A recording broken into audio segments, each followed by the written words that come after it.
Welcome back to JetNation Flight 29. My name is Rami Lavi, and across from me is former Jets running back Bilal Powell BP. Good morning. How you doing? Another victory this week. How about that? We're starting to get used to it. 3 of the last 5 games.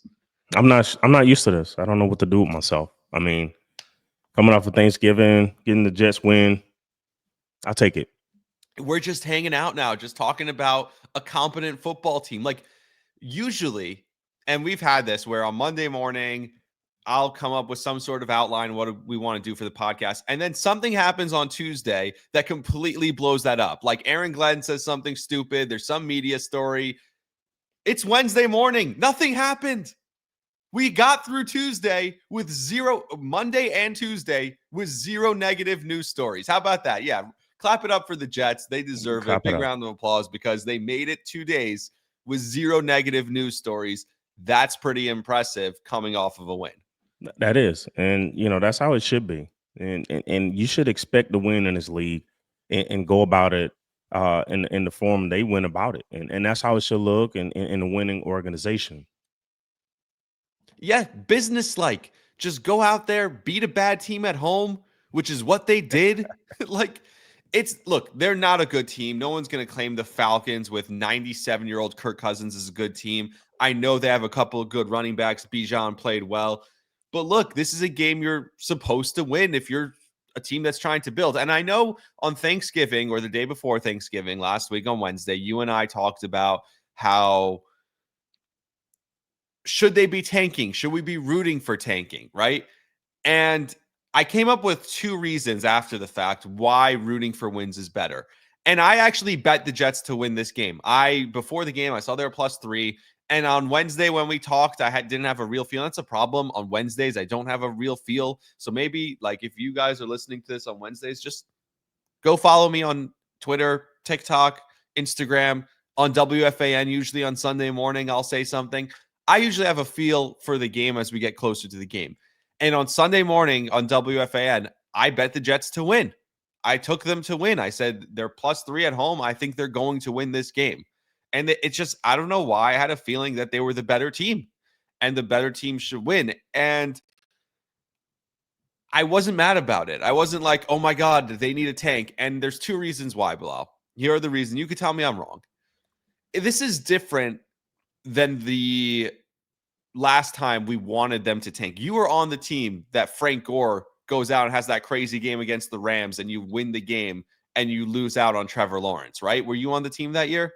No, I wasn't. Frank Gore was the old guy in the building at that time. That was the first year you were off the team? Yeah. Got it. So was that the COVID season, right? With Adam Gase. That's COVID. Gase's last year. Gase's second year. All right. Ooh, Gase. Yeah. Here's why this is different.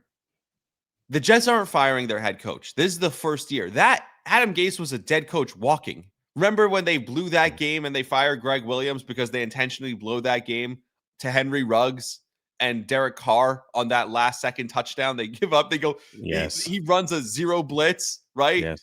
On that last play drive. And then they fired Greg Williams, the defensive coordinator, the next day. They were trying to lose games because they needed Trevor Lawrence. They needed a reset. And then this guy, Adam Gase, decides one of the last weeks of the season. First of all, it was the second or third to last week of the year. We're far from that. We still have a bunch of games left. So that's where we are in the season. The second thing is this is a new regime. This regime's going to be here next year. I don't want them to lose as many games as possible because I have to trust that this regime can turn it around, can get it right. And if they keep losing game after game after game, how am I ever going to trust Aaron Glenn and this regime? And then the last point, and that's point number 1, and that's a really important point because I think that's a big difference. I think if you're firing everyone, lose as many games as possible. You don't need to build a winning culture. You're turning over the culture by bringing in a new person anyway, right? Or new people. The last point is there is no clear-cut favorite quarterback in the draft. There's no one, if you look at in the draft this year, that's like, oh, head and shoulders, this guy, you have to take him. If you don't if it's next year where there's multiple top-end quarterbacks and you could debate which one's better than others, I understand. And I think the Jets need to draft a quarterback this year. Don't confuse this with me saying not high. They don't need to go high pick. They don't need to go spin a high pick on a quarterback. They can't be in the same spot next year where you're playing out a string and there's nothing that, like we've talked about. I think Brady Cook should play because at least you get to look at something. Although we saw how that went with, what was it, Max Brosmer in Minnesota. Did you see that? No, I didn't. What happened Did you over there? see the interception that Max Brosmer threw? No.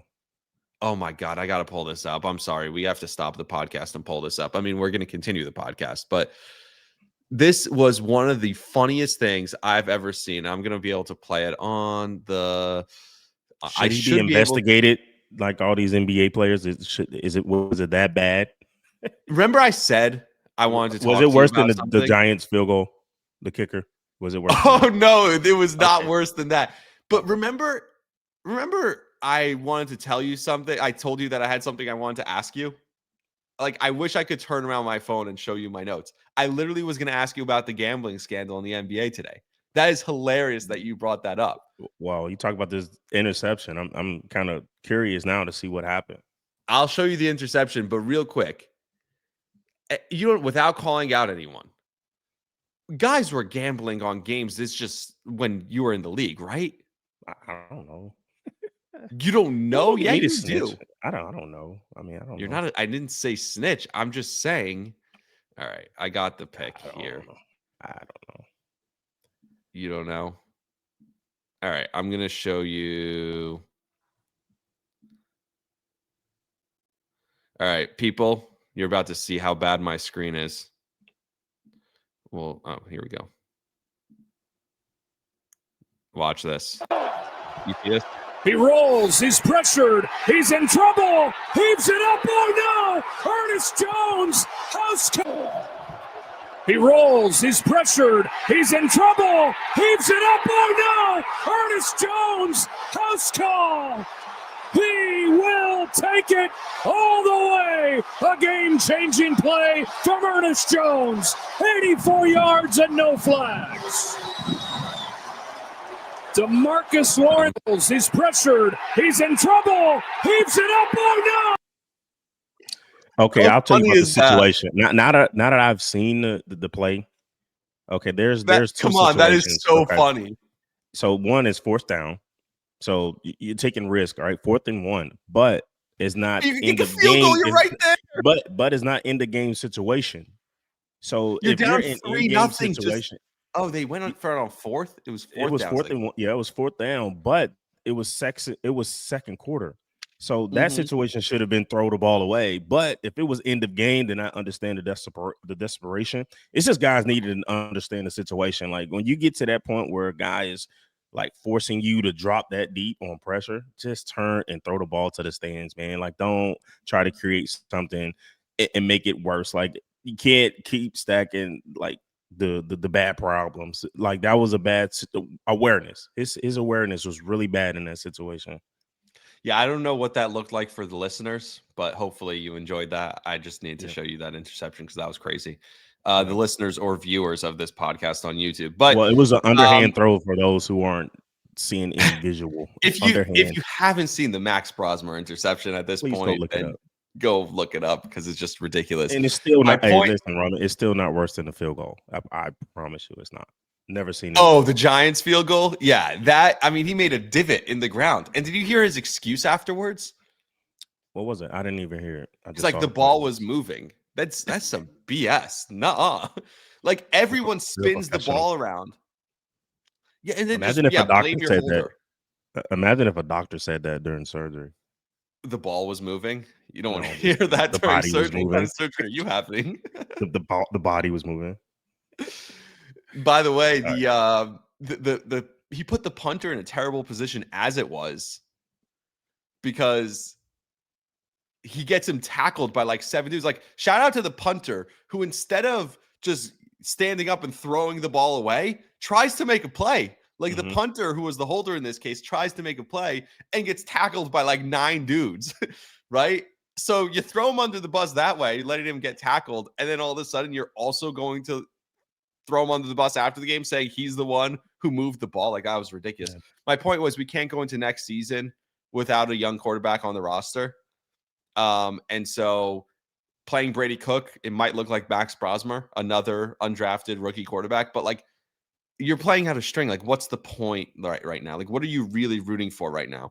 And so we could get into that a little bit. But the point is, I don't think we should be rooting for losses anymore. And I've come to that conclusion.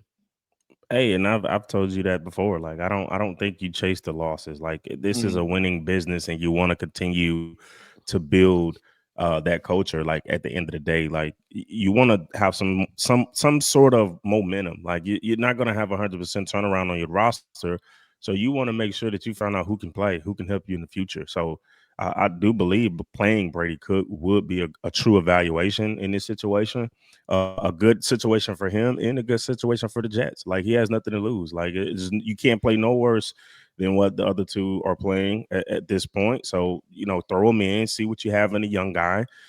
See if you have a true backup in you, or if a guy that could probably be the future of your organization, and build or try to go out and try to establish some kind of quarterback competition in the offseason. Yeah, and you just need to know what's going to be on this roster beyond this year. Like, You I need to. don't think Justin Fields is going to be here. No. And he's signed for next year, and he's going to have a big cap hit. But from all the things you're hearing, the rumors you're hearing, it doesn't sound like he's going to be here. It doesn't sound like he would want to be here. What, in a backup quarterback role? He's still young enough that maybe he thinks he can compete for a starting job somewhere else. And so I don't think I he's don't going know to be here. where. There's no room nowhere. If you look around the league and how everyone's tied up with contracts, it's hard to go out and be a starting Yeah. quarterback right now. So you have to like kind of bite the bullet of being a backup quarterback. Look at Russell Wilson. So There's a there's I rumor, don't. though. I don't know if you saw this, and I don't think it was true. It was just a rumor. Now, it could be true, but it was not from a reliable source. So let me just put that out there. But there was That's a the first rumor. time you've ever said that. Not reliable. It wasn't a reliable source. So Well, now I because don't guess think I what? believe it. Rich Samini is reliable. I'm sorry.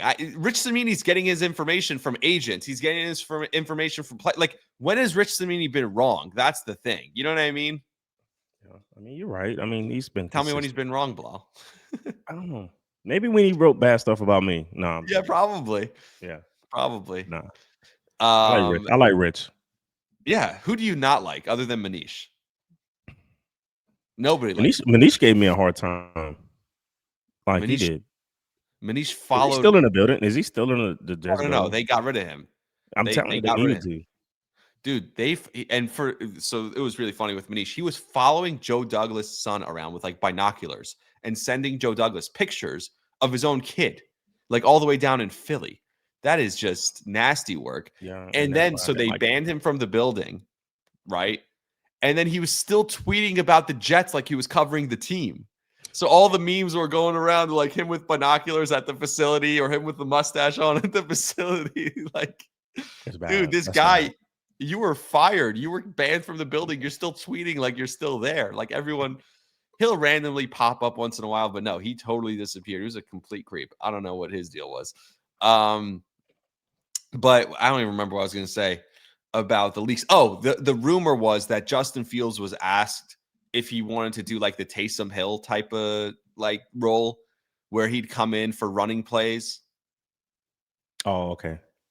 Like and be kind of like, hey, you could come in for trick plays, come in to run the ball, come in to run a wildcat. If we need a tush push, we bring you in, stuff like that. And he said he didn't want to do that. Now, again, this Fair was enough. this was a rumor on Twitter. But if that's true, then I don't see where he's going to like find a spot in the like, you know what I mean? He's Like, not. because I he could mean, be it's valuable tough. to do that. That's what It's he tough. has left. Yeah. That's gonna be tough for him to go and try to win a spot anywhere. I mean, maybe he can go to Las Vegas. I mean, Gino isn't having a good year over Well, there. they're going to draft a quarterback. They're going to be at the top of the draft. Yeah, but still, does that give him a leeway to go be a contender to start, especially if they're bringing in a young guy? Well, then you could say the same thing here, right? Like he could theoretically start, but then it's just going to be a young guy breathing down his neck. Like I don't think Tyrod's going to be here anymore. Maybe they go out No. and get a different veteran and Jameis Winston, something like that. I Someone think we've talked that's what about. they need to get. That's who they need to get. Oh, I would love it. He'd be the perfect fit, especially if you're going to get a young quarterback. I think he'd be very encouraging. I don't think he'll be the guy to try to hold back or be a gatekeeper. I think he would really, really, really be a great veteran to bring in as a quarterback if you're going to decide to go to draft way with a quarterback. I agree. That would be awesome. A couple other things that stood out from the game, though, like the missed tackles on the last touchdown drive, the penalty by McCrary Ball that extended that drive where he's doing, I don't even know if it was like, like maybe that was like he was trying to do like a fake seizure. Is that like what that was? That was just some nasty work. He That got him that on. Listen, celebration. that he pissed me off. I caught him dancing on the sideline. Did you see that? He was like Dude, dancing on the sideline. Then the screen got on him, and then he stopped. So I'm like, that's what we're doing. Like and he wasn't taken off the field. And I know that they're short with how many talented players they have left, and Glenn's trying to win. But at some point, the discipline has to come above that. Remember, this is the same guy who yeah, cut like get him Xavier off the Gibson field. after dropping a punt. Yeah, get out the field, man. Like honestly, like eh, it's losing. You guys are losing. You dance on the sideline. You're doing foolish stuff on the football field. Like be professional. Right. Like And this is why, like, when I talk about wins, some of the stuff still pisses. How about the false start? Like on the game winning field goal that knocks them 5 yards back, that made it from a 50-yarder to a 55-yarder. Like, that's, mhm. I don't even think they were going to run a play. I think they were just trying to get Atlanta to jump so that they could get 5 yards. And instead, they false start. Like, it was so frustrating to me to still see some of the same things with this team. And so while I'm happy with the win, are they really building a culture if we're seeing the same dumb penalties and the same dumb mistakes repeated even in a win? I will say this: when you talk about lack of discipline, that's on every team. There's no perfect season of penalties or mental errors or anything like that. It's just the teams that are able to overcome those things. Like when you have a good kicker in Nick Folk, you can afford to maybe even back up 5 yards. That's how the good teams overcome. You have good players to allow you to overcome the lack of discipline, the penalties, or whatever it may be. Now, I will say the controllables are the controllables. And so I'm very high on emphasizing pre-snap penalties, the false starts, the offsides. Those are things you can control. Now, from a lack of discipline and guys doing crazy stuff, like you just got to go in and get those guys out, pick them out. You got to pick them out. You got to call them out. Like you have to call them out. I probably would have said something to him on the sideline dancing, and then being caught by the jumbotron or whatever it was. But I just think the good teams just find ways to overcome those that disciplinary issue that you see happening. And when you have a good kicker and other good players, like you see in Nick Folk, he's a heck of a kicker, been a very consistent kicker. You can afford maybe that 5 yards. Would you like for him to kick it 5 yards closer? Absolutely. But he was able to overcome that 5 yards. So you have to find guys in other positions that are going to allow you to be able to get and climb out of the holes that you need to climb out of.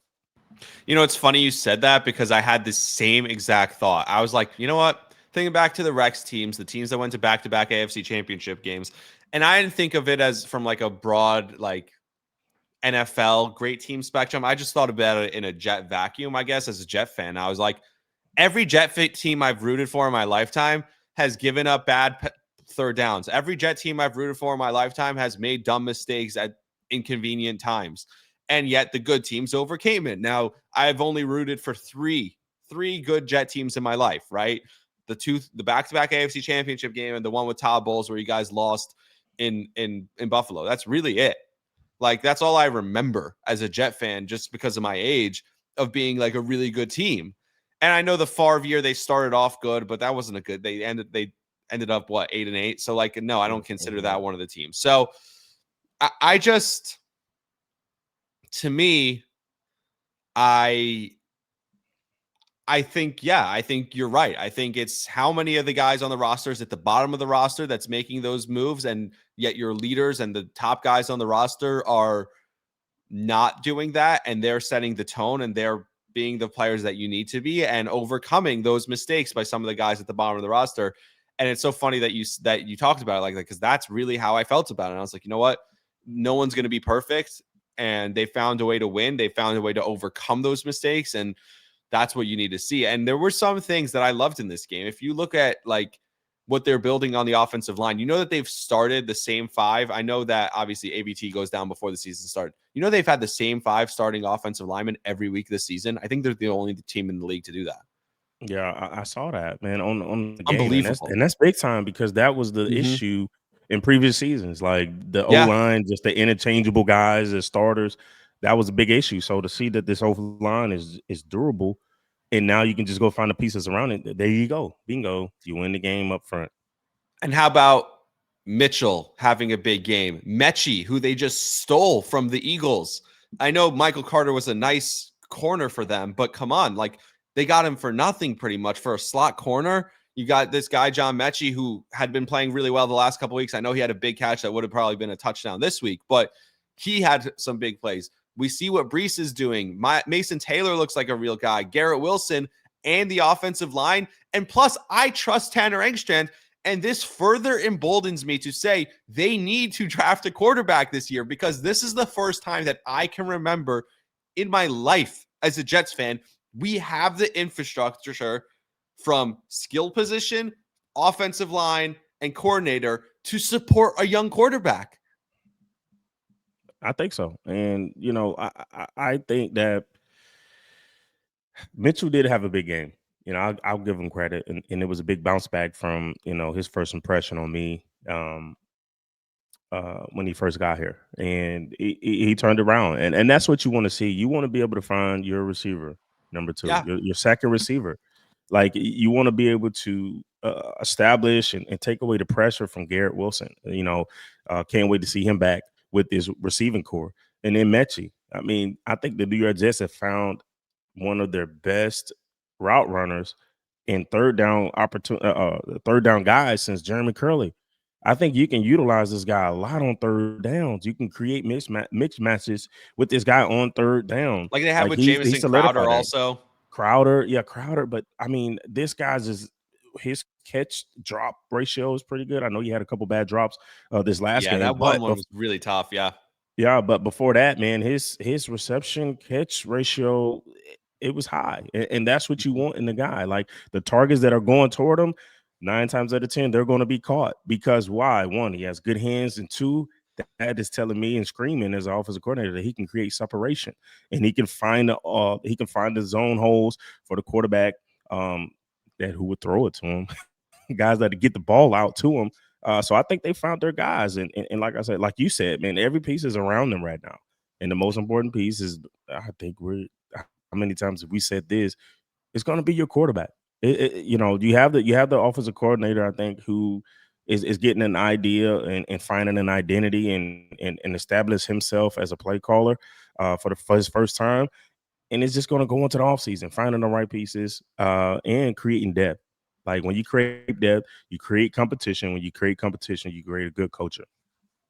You know what's so funny? Like the deep over concepts that they were running with those two guys, and you could tell me more about this than I will ever understand, but it seemed like those guys are both also so fast that they're getting downfield so quickly, and then either one guy's on a post, the other guy's on an in or an out to the sideline, and they were causing confusion all the way up top, right, with the safeties. If now imagine you're throwing Garrett Wilson, who could run underneath those and do all the stuff he does after and you have Mason Taylor underneath them. You have Breece Hall out of the backfield. You have so many options now because of what those two guys bring with their speed and their ability downfield, and the defense has to account for them. Like, I can't wait to see what it looks like with Garrett. I want to see what this looks like with a young quarterback who has like all these options. And I am really excited for what this Jets offense could be. And you need to create this kind of environment to develop a young quarterback.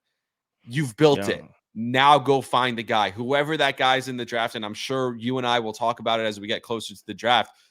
But whoever that guy is, go find it in the draft, because that's who you need to bring in, someone who you think can thrive in this environment. And I think you finally have built the environment where a young kid could actually learn and thrive. Like, imagine Sam had this when he got here. Like, what are we talking about? He'd still be here. Yeah. I think he will be. And this league is a pass league now. When I first got in the league, it was run heavy. Now it's pass heavy. And now you're starting to see a lot of too high safeties, which allowing running backs to run the ball. That's why I think the value of the running backs are coming back. The value of a running back being able to catch out of the backfield with two high safeties. But like you said, those two guys are able to stretch the field. They're able to, what we call, get on the toes of the safety to cause a big zone hole between the linebackers and the safety, Plus, you add in the play action to suck the linebackers in, and you can get those deep over routes with guys stretching it down the field on their concept. So, I'm excited to see what Garrett Wilson can do with that. When you have two guys that can stretch, and then, like you said, this guy being able to go across the field, catch across the field, not being afraid to catch across the field, catch and then run across the field when those two guys are being stretched by those other two guys. It's funny. You talk about like the draft, just getting back to it. And we talked about who's a guy who can be that quarterback for the Jets. And there's no standout name. There doesn't need to be a standout name. Like Drake May was not a standout name necessarily, right? When he was coming out into the draft. And he's one of the best young quarterbacks that I can like watching him in prime time the last couple of weeks. Like, and I know it looked like practice against the Giants. They looked like they weren't even trying. Some of the stuff he does under center, specifically play action from under center that so few guys do. Some of his footwork in the pocket, the way he's able to get touch on these balls deep downfield, it reminds me of a young Aaron Rodgers almost, the way he plays back there. He doesn't scramble to run. He scrambles to buy himself time. There are so many things that are impressive about him. You don't need to find the standout guy. You need to find your guy in the draft. Yeah, I think so. And listen, I was very impressed with I saw Fernando is it Mendoza? Mendoza, all right? Fernando Mendoza. I think The it's guy from Mendoza. Yeah, Mendoza. Fernando Yeah, Mendoza, Fernando yeah. Mendoza. I saw him and I saw a drive that he did, man. It was a 2-minute drive, a game-winning drive. And I saw his composure. And I thought to myself, he might be the best quarterback in the draft. But guess what? Guess who he reminds me of a lot? Sam Darnold. Well, you know how I feel about Sam. But here's the kicker, though. If you're going to get a guy like that, a guy who you can see, man, he just took charge in that 2-minute drill. Like, if you want to really evaluate a quarterback, go watch a 2-minute drill. Go watch him in both situations. 2-minute drill before the half and 2-minute drill at the end of the game. And you'll see who you have. You'll see what type of quarterback you have. Damn it, maybe we should be tanking. Hold on. But again, I don't want to spend a high draft pick on him. I don't, like you said, Fernando Jackson Mendoza, Dart, you don't? I mean, not that high. I think there's other pieces that can help us, man. We need the help on the defensive line. We need a lot I of help. agree. Oh, by the way, you need an edge rusher. You need a nose tackle. Yes, you don't want to go quarterback, man. If you can steal a guy late, that's not true though. You need but nothing matters if you don't have the quarterback. How many times have we seen it? Nothing matters if you don't have the quarterback. You're right, but man, I just hate when they had Quinnen, when they had Jermaine Johnson having a big season and Sauce and all those guys. They had a great team, right? A couple of years ago, the first Rodgers season, the season before Rodgers, and none of it matters because they didn't have the quarterback. Yeah, but man, you had Sam, but you didn't have other pieces. You have. That's true. No, it goes both ways. And then when you did have Mark, and then when you did draft Mark had a freaking dominant defense behind him in a run game. In a run game. So, you don't want to force a guy to come in and now's the time. All that much. I know, but now's the time to draft a quarterback because you have the offensive infrastructure. I know you need a good defense, but but what's more important to developing a quarterback is to have the offense in place. And guess what? You still have first-round picks the following draft. You're going to have a first-round pick from Indianapolis. You think Indianapolis is going to be good next year? I don't think so. Like, they're already falling off. I think they're going to miss the playoffs right now. Yeah. Fall off. So do you think next year that you're going to get pretty decent picks? Yeah. So now the question is, do you trade some of that capital to then go get a quarterback? But who you might have to if you keep winning games. Yeah, but who would you get? I mean, I would tell you who is probably the best available. I don't mean that. I mean trading up in the draft. Oh, trading up. I thought you. I'm not talking about trading for Mac Jones. I'm not trying to move something for Mac Jones. No. Oh, okay. Dude, he failed in New England. Yeah, but he played pretty good in that system out there in San Fran. Everyone plays good in that system in San Francisco. That's the thing. I'm not saying that you can't. You got to have a system, man. You got to have a coach. Look at Sam Darnold. Look at these guys who've gone on to successful systems. The worst kind of quarterback you want. And I know Aaron Glenn says he believes you don't need a superstar quarterback. The worst quarterback in the NFL is a Jared Goff, a guy who's too good to get rid of. He's good enough. You can't get rid of him.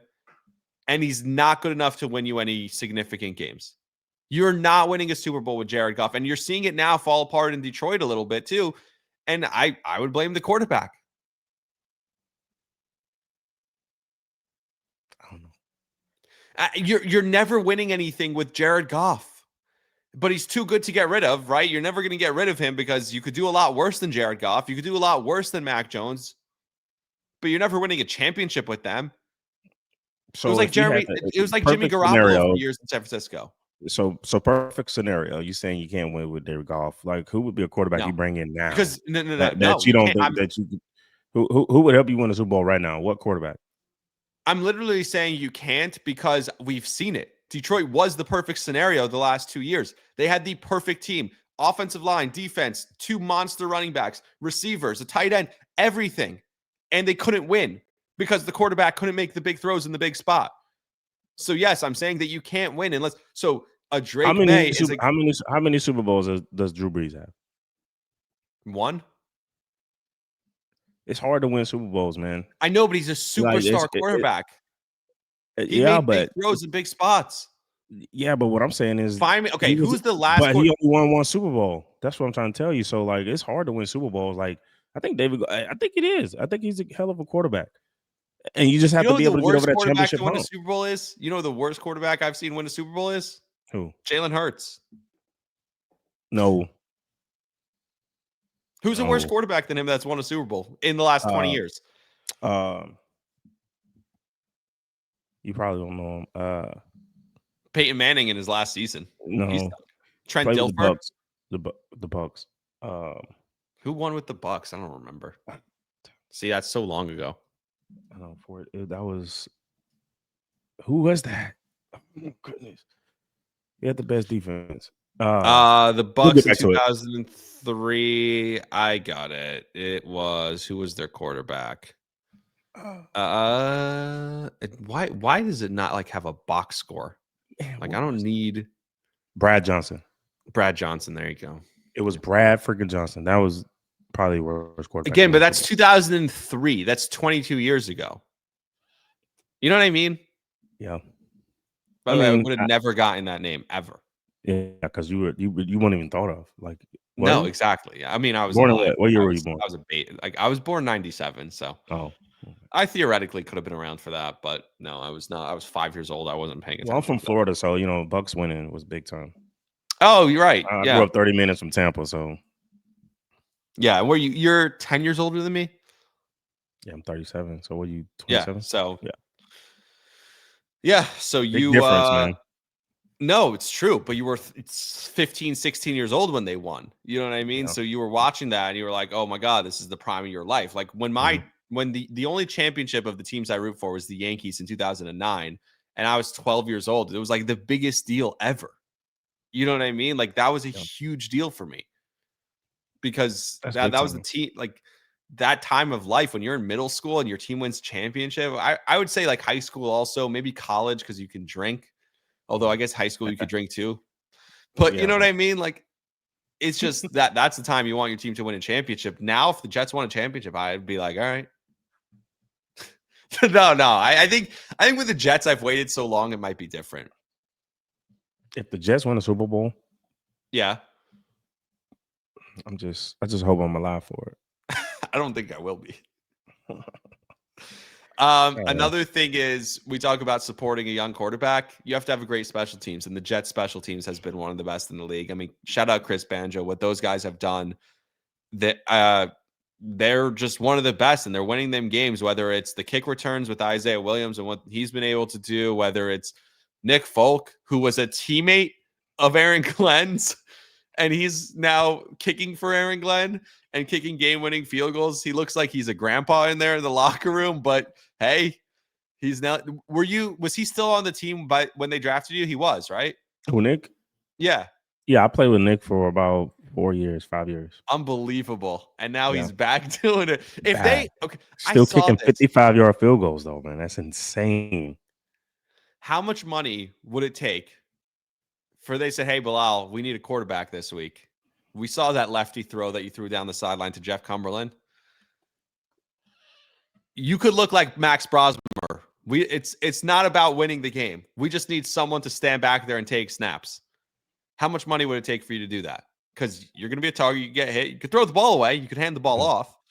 Oh, I just need a game check. I'll take a game check. I wouldn't be What's too. that? I mean, what's the veteran minimum? 116, 17. So whatever that is, I just take a game check, man. I want. Don't sign me to a $2 million deal to go win you games. The veteran minimum is 1.6. Yeah, right? 125, 1.2. 1.25. Oh, Yeah. okay. 1.25. So what's a game check? That A divided game by check? That's 17? it's bi-weekly they pay you, so 2 game Yeah, checks. but it's one game check. So it's So 1.255 divided by plus taxes. 17. Don't forget about taxes. Yeah, I mean, it's not a lot of money. I mean, it's decent. Yeah, I mean, go play one game. I'll do it. Oh, yeah, 100%. I think we'd all do it for You, that. you I'm didn't tell me saying, we had to win. You just said I had to play. So yeah, I'll do it. yeah, I'm not. Yeah, but that's the lowest amount you do it for. Yeah, I'll do it. I won't be selfish. And maybe $73,000. they'll keep me in the $73,000. So after taxes, probably like looking at about 45, 50 grand. Yeah, I'll do that. That's easy. Maybe they'll keep me in the building too, and then Yeah, you want to stick around afterwards? No, that's not part of the deal, Blah.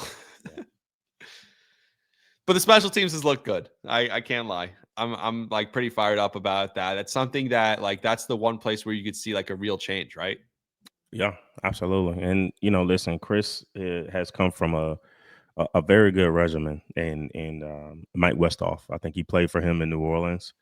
And then I think he coached under Ben Kawika, who is one of the regiments of Mike Westhoff. He was an assistant under Mike Westhoff for many years. And if you don't know who Mike Westhoff is, as a New York Jet fan or an NFL fan, he's a freaking special team guru. Like There was a thought that the Jets were going to bring him in because he was around during training camp and stuff.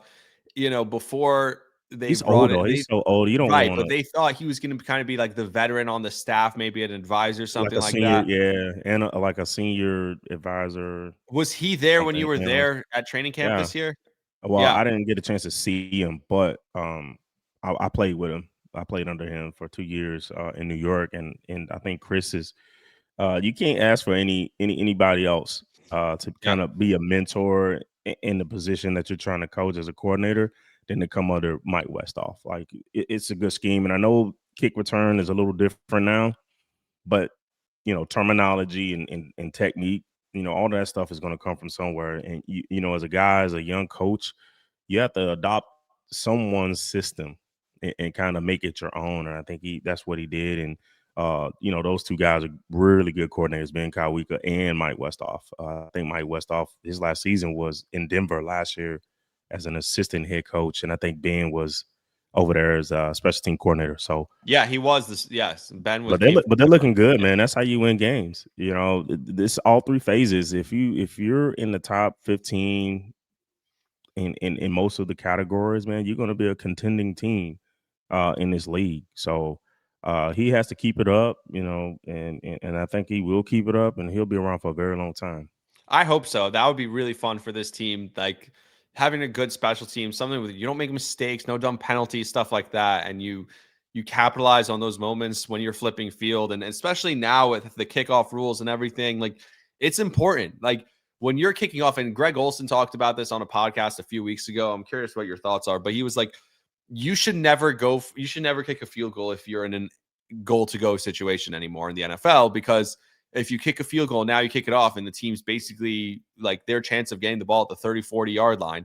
And then any kicker in the NFL can kick it from 60. So now they're 10 yards away from a field goal try. Like the point is, it's not worth your 3 points when you're putting the team automatically. Now you have to kick off and you're putting the opponent 15 yards away from 3 points, right? In some scenarios. It's Whereas if you go for it in a goal to go situation, and even if it's, 4th and goal from the 10 yard line, all right, you miss it. They're now backed up at their own 10 and they have to drive at least 50 yards to try and get a field goal. Like I loved his thinking on that. But if you have a special teams where you trust your special teams, all of a sudden that changes it, because you could still pin them back after kicking a field goal. And it's like, hey, I could get the ball back. I could kick the field goal. So, like if you're playing against Brandon Aubrey and the Cowboys, there's no reason to kick 3. on fourth and goal from the 6-yard line. There's just no reason ever to, because you're going to get your 3 points and then kick off to them. They'll start with the ball at the 35. Brandon Aubrey will be out there 5 plays later. You know what I mean? To kick a field goal. So just just think about the people that think special teams is useless. Like, it's an opportunity. To me, it's offense, defensive play extended, and it's an opportunity to win the field position. Like, like field position is your scoring opportunity goes higher, with special teams. So, like you said, people are going for it now because of, hey, if I don't, then all this. And it's just crazy how the game has changed. Like, but again, too, the good coaches, they know that, right? They're able to adapt to that, and that's what keep guys around. That's what's going to keep guys winning, is being able to adapt to that type of analytic, I don't know, statistic, whatever you want to call it. Sure. Being able to adapt to that and understand it, but also being on the same page, understanding that, hey, if I'm a defensive guy coach, I'm gonna be aggressive, or if I'm an offensive guy coach, is this a 4-down? Is this a 4-down zone? Like, your play call changes, but you have to be on the same page. And I think that's how a lot of coaching staffs become successful.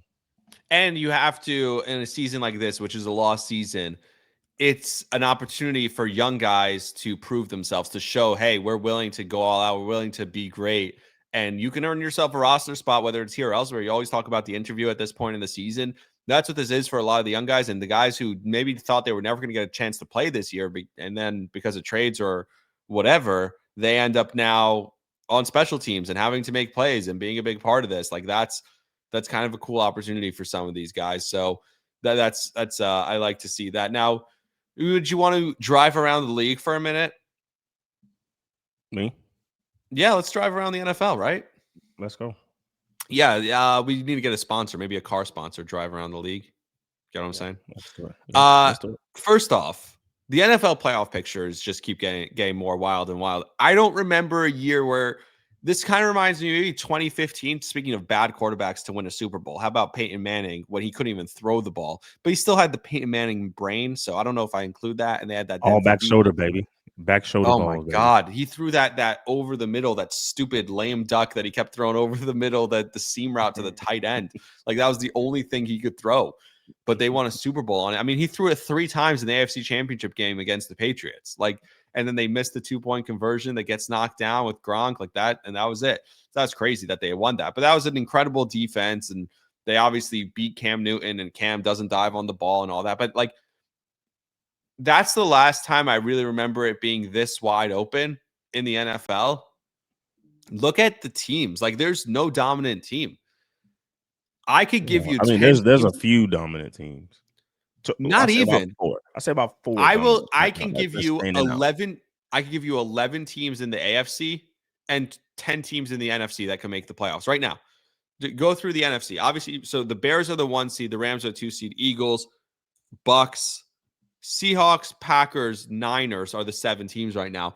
But listen to these 3 teams out of the playoffs right now. The Lions, the Cowboys, who have been as good as anyone, they play Thursday Night Football. That's going to be an incredible game tomorrow night. And then the Panthers, who are 7-6, they're just coming off a win against the best team in the league, right? They just beat LA. So that's 10 teams legitimately who I could see making the playoffs. And you go on the other side, you go to the AFC, you have the Patriots that we've talked about. You obviously have the Broncos. The Jags, I don't trust them, but right now they're in the playoff spot. The Ravens, do you trust them? They're in a playoff spot. The Chargers, do you trust them? I don't know. They're in the playoff spot. We talk about the Colts falling off. Then you have the Bills. Maybe the best teams in the AFC are out of the playoffs. How about the Texans and their defense, right? They look as good as anyone. The Steelers, they seem to be falling off, but who knows? The Chiefs are number 10 right now. And if you think the Ravens and Steelers are falling off, the Bengals could win the division. They could still win the division. They could win out. So there's 11 teams in the AFC that can make the playoffs. And I don't know. And that's why the Super 6, I'm super curious to hear your list. But like, there's 14 spots, playoff spots. There's 21 teams that can make the playoffs. Yeah, but I don't think 21 teams are playoff teams, even if they ended today. I mean, just the way a lot of teams have been playing. It's hard. But the point is, some of the teams that you consider quote unquote playoff teams are going to be the ones that end up out of it. Like the Bucks, the way they've fallen apart, the Eagles, the way they've fallen apart, the Jags and the Ravens. and the I'm not Colts. sold on the Those are all Jags, teams man. that I'm are sorry. but those are all teams that are I'm in sold. playoff spots now. Yeah, That's and my that's why point. I just don't see all these teams. Like, I know, listen, but think I don't know about how when we're much going to get to our Super Six, but we will. we could But do it right now. it's You want just to do it right? Go ahead, do yeah. yours. Let's start it. Like I've told you, even being on a Jets podcast, man, that the Patriots right Mhm. now, I think they have the easiest Hard to argue. easiest journey like of any team in the National Football League right now with the remaining schedule. And they're playing good football, like hands down. They're playing really good I football can't argue that. right now. And you can't. And then everyone's gonna have to come through Foxborough, like for the playoffs. They're gonna win it. They're Yep. gonna get the They have bye. the They're gonna get quarterback. home They have field home advantage. They field. got the home field. It's gonna be They tough have to the go in and coach. win the North. They have the Yes. defense. They have the running game, the offensive line. It's just, yeah, It's just they have the hope. it's just they're playing complete football right now. And then the Broncos, man. I know you probably don't really believe in Bo Nix, and you said that they got a little bad chemistry over there with Sean Payton, but I just see this guy. He's coming into his own in this league, and he has a defense that's going to back him. He's going to be able to play football the way he wants to play football. But here's my thing, Rami. It's hard for me to find a number 3 right now. It's really hard. I can't. Yeah. The Ravens. Not after what I just saw Joe do to the Ravens with Right. Lamar. Right. And Lamar looks It's hurt to hard. me. Does he not look Yeah, hurt to you? he's not playing the same. I mean, He doesn't look he's he's missing not throws that I trying don't to see run. him. You know what? He ran for like 27 yards. His over-under Yeah. going into the game was 25.5 for rush yards. Like, that tells you he's not trying to run the ball. Yeah, I mean, I don't. The Bills, I'm not sold on the Bills. Like, Right. I just think sometimes Josh Allen he just gambles too much, and when it's time to win big games, he just can't do it. So I um, agree. I he watched that gambles game too against much the for me. Steelers. He makes so many mistakes. Yes, yeah, he makes a And it's lot like, of mistakes. I get that he's more talented than anyone. He might be the most talented quarterback in the league. Is he really the best quarterback in the league? Like, I don't understand. No, it's I've not even never close. seen a great quarterback make as many mistakes as him. Like, can you Yeah, remember and a they allow it. legitimately great quarterback? Yeah. No, it's like a shooter. Like you say, oh, the shooter keeps shooting. Yeah, he's going to eventually hit something because he's shooting. So Yeah. yeah, if he continues to be like reckless, he's going to make the crazy play. Like it doesn't He's make him a got the great talent. quarterback. It's just, yeah, Yeah, I agree so with you. so it's just hard for me to put them in my top 6. Especially, and I'm going 3-3 AFC. So it's just hard for Right. me. So I who's have your a third question mark AFC about. team? I have a question mark. I can't tell you right now any team that I would put in my third spot in the AFC. Like it's So you hard. have the Patriots In the Broncos and right Denver. now in Denver. Like everyone else, who knows? Like flip a coin, Yeah. and then on my NFC side, NFC side. I mean, this guy Ben Johnson, Mm, he has this team looking like that mm. Lions offense, and he's found 2 running backs. He has them looking like that, and he has that The guy Nun guy's a Caleb Williams looking. Rutgers kid. Yeah, oh yeah, the Rutgers, yeah, and they said he was too small. We'll get to him with my top 3 running backs, but the Bears, obviously the Rams, even though they came off that loss to the Panthers, I still think that they're a high Yeah. caliber playoff Yep. contending Super Bowl contending team.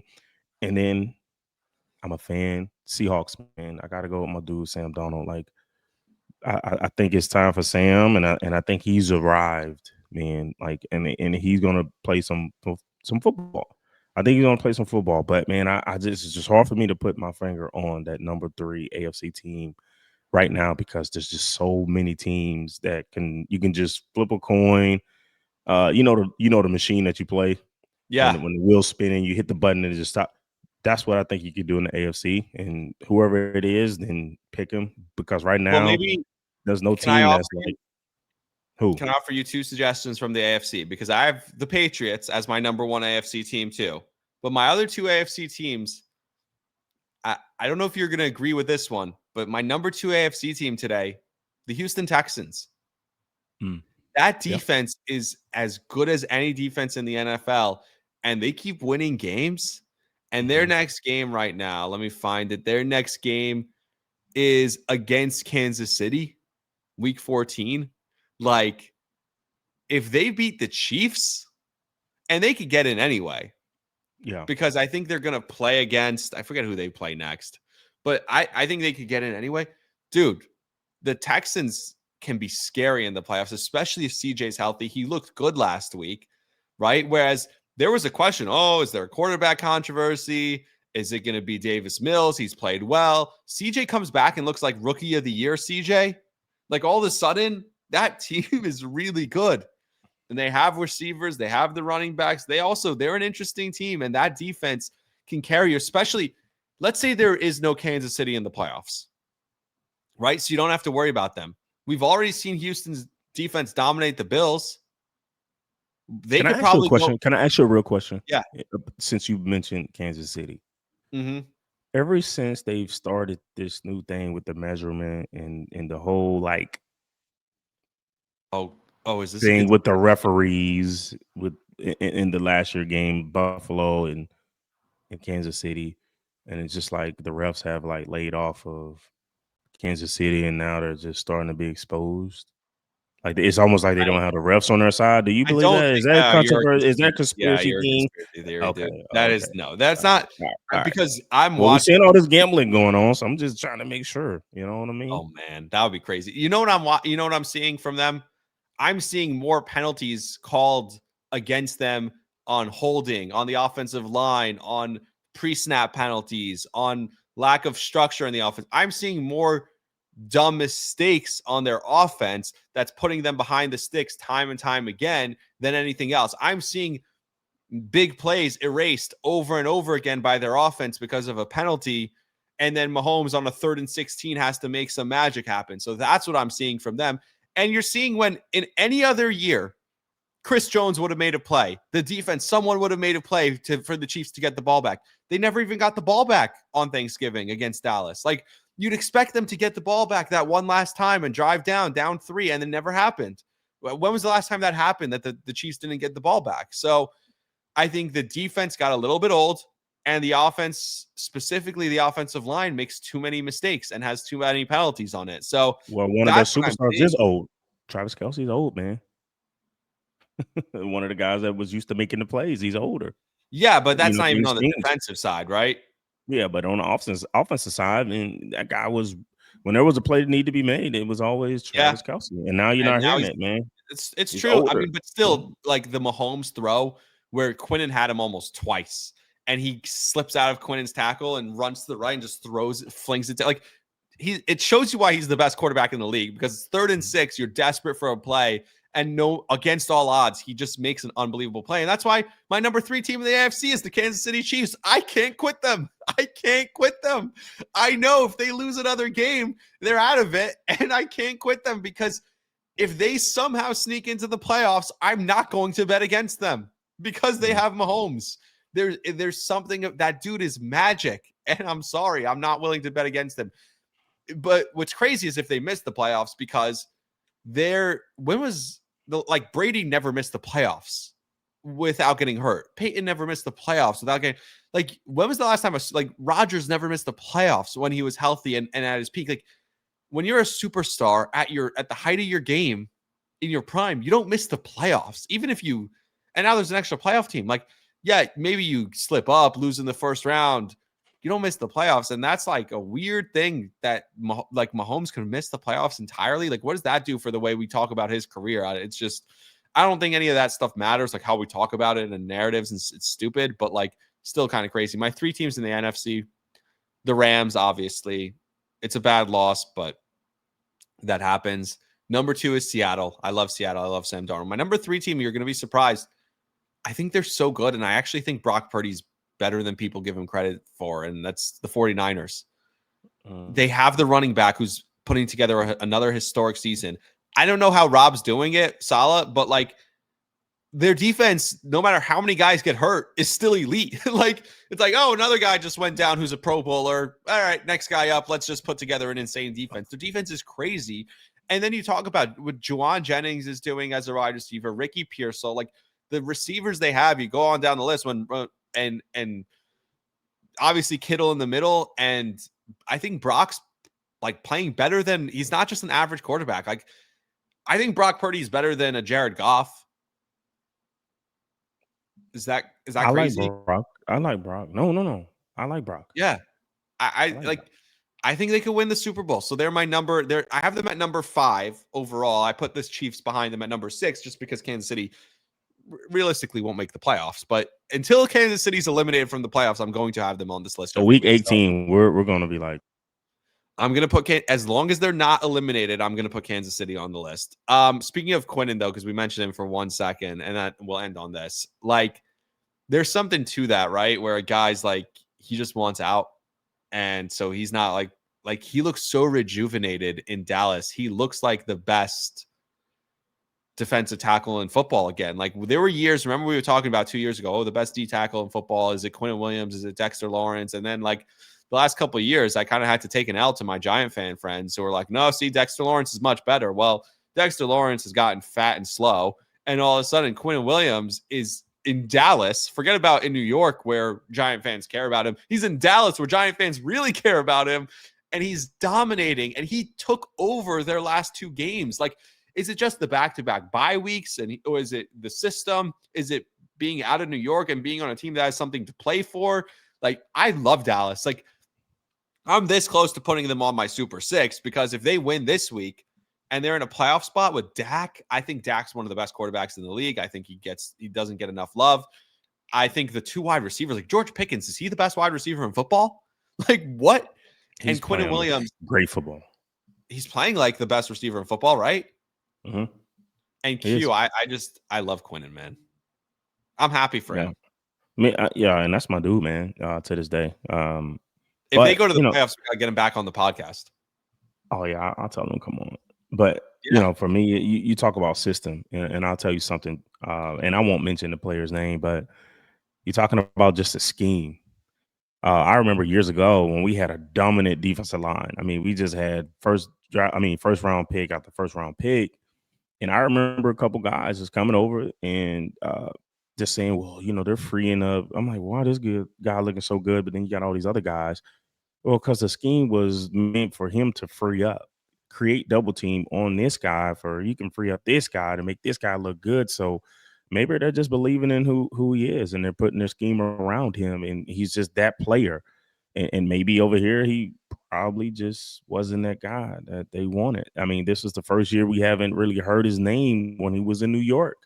Maybe he wasn't their guy, even though he's a community guy, fan favorite, locker room guy, doesn't make you their guy. And I talked about this with you a couple of weeks ago with Brees.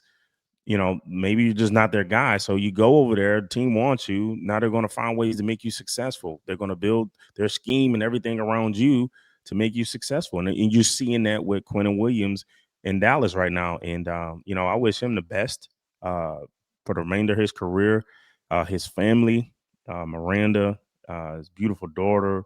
Like, I want to see that guy be successful because I know the attitude that he has and the approach that he has as a professional. So, that's what you're seeing with Quinnen Williams. I think you're seeing an organization that's putting their scheme around him. I love Quinnen, and clearly this was something they wanted to do. They wanted to go after defensive tackles. They didn't want to pay the money for Micah. They preferred Kenny Clark and Quinnen Williams on the inside. And the report was erroneous about how they offered the Jets a 1 and Micah for Quinnen. That was not true. He misspoke when he said that because the report that came out at the time was they offered Micah for Quinnen and a 1, and the Jets couldn't do it because they didn't want to give Micah that giant contract, which makes sense. Green Bay, we didn't have them on the Super 6, but they're a win now team. So you go pay a guy, but the Jets are not in a win now position. And so maybe that's part of it also. I know you talk about scheme, but there's got to be a mental part of it for Quinnen also, where he's like, what am I like giving my body away for on every down for a team that's not winning anything? And now he goes to Dallas and it just means more. And there's got to be something to that. So I'm happy for Quinnen. I'm always rooting for Quinnen. I always root for Dak because I think he's one of the better people in the NFL. When you hear his story and the stuff he talks about, and you're probably familiar with that more than me. So I root for that team, as I know everyone's on the Cowboys bandwagon. I'm on the Cowboys bandwagon. I'm rooting for Quinnen. I'm rooting for Dak. And I want to see them do well. So I think that we did an hour. I think that's plenty. That's plenty, man. For us. I appreciate it. I hope the listeners appreciate it, man. When they want to listen. But yeah, we're just hanging out. For us, it's just we get an opportunity to just hang out with each other for an hour a week. That's great. Yeah. Yeah. Just talking absolutely. ball. Yeah. I mean, we text, right, but yeah, we when text see during and the talk, week. We send each yeah, other dumb videos on Instagram. yeah. No, it's Yeah. fine. All Building right. I chemistry, will building see chemistry. you. Yeah. Yeah. I'll see you next Wednesday. Are you coming to New York at any point? You got to Probably come. not, man. All right, I yeah. probably won't get a It's chance to no get up game there. for not worth it. Yeah, Last year we saw the Rams. Who knew? Who knew they yeah, would be one of the favorites to win the Super Bowl this year? All right. So yeah, until next time, and we saw Devontae Adams score a touchdown for the Jets in that game. Now he's good for 2 a yeah, week for the Rams. yeah. That's crazy, right? So until next time, everybody, please like, subscribe, share the show. It's how we grow, and more people could find us just hanging out for an hour. And until then, we'll talk next Wednesday. All right. Yep. See you.